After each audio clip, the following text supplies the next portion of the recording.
Namaste, I'm Rick, and in this brief video I'm going to talk about Yoga Nidra, what it is, what it does, and how it does it. Yoga Nidra means yogic sleep, and we do the practice typically lying down in Shavasana, in corpse pose, lying down as comfortably as possible,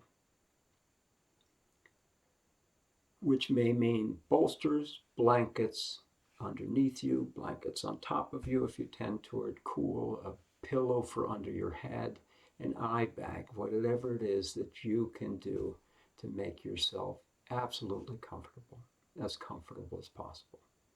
If lying on your back doesn't work for any reason, you could lie on your side, you could sit up on a bolster or some other comfortable way, or sit in a chair even. That doesn't matter. What matters is the practice itself.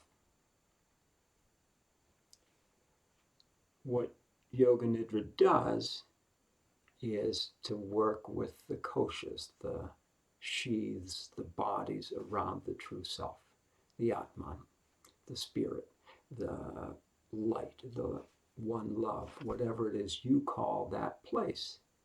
That when we say namaste, we are recognizing that place in me that's the same as that place in you. At the beginning of the practice, we set our sankalpa, our heart's intention. It is typically done in this practice using an I am statement. I am peace, I am whole, I am well, I am okay, I am love.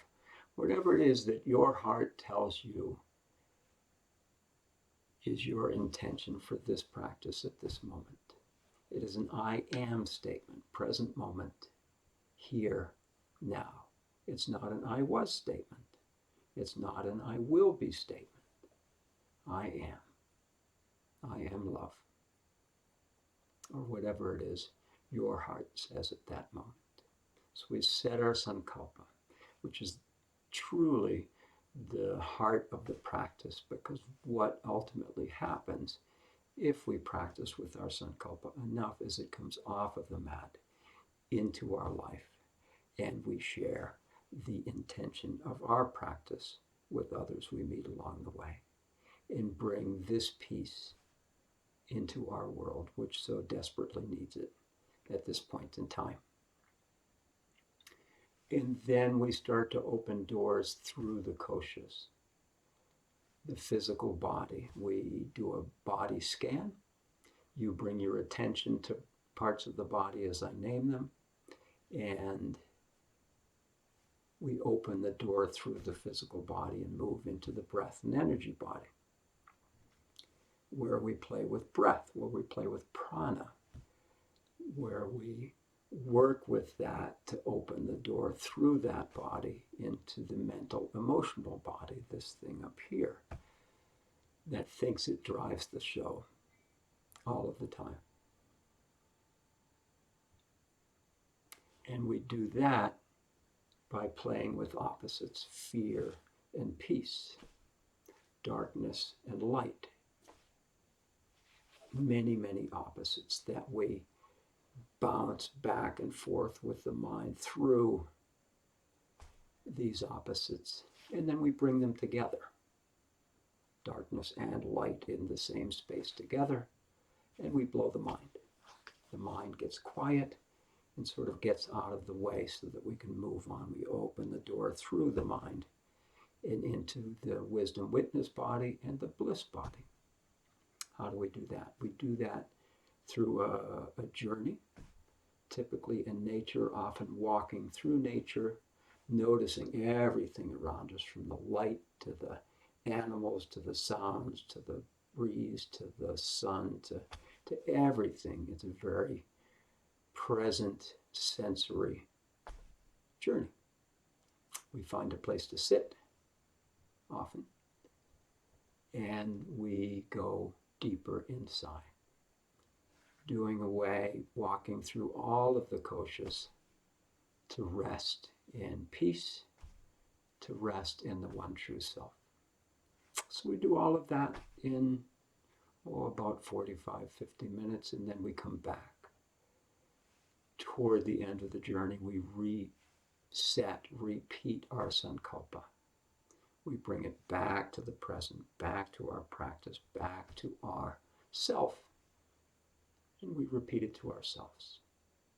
And then we return back to the mind, back to the breath, back to the body, hopefully in a much more peaceful way than we began the journey, perhaps.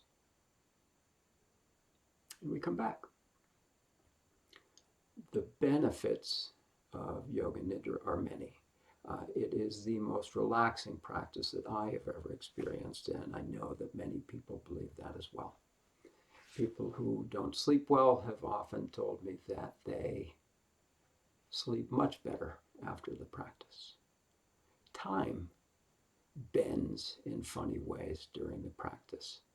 People have come out of Yoga Nidra practice. I've come out of Yoga Nidra practice not knowing if we spent 5 minutes, 10 minutes, or an hour, or 2 hours in the practice. It's a funny thing that this practice does with time. It affects, science says, I haven't studied this much, but it affects the very brain waves. So again, it quiets the brain. It opens the doorway through the brain, through the mental, emotional body, to find peace, to find that one true self. And then we come back in a much more peaceful state, perhaps, than we began. And we bring this peace back home to our family, to our friends, to strangers, to those we meet. And ultimately, through this practice, through your sankalpa, your heart's intention, changing the world. So, Yoga Nidra. It's an extremely wonderful practice, and I hope you join us for many of them. Namaste.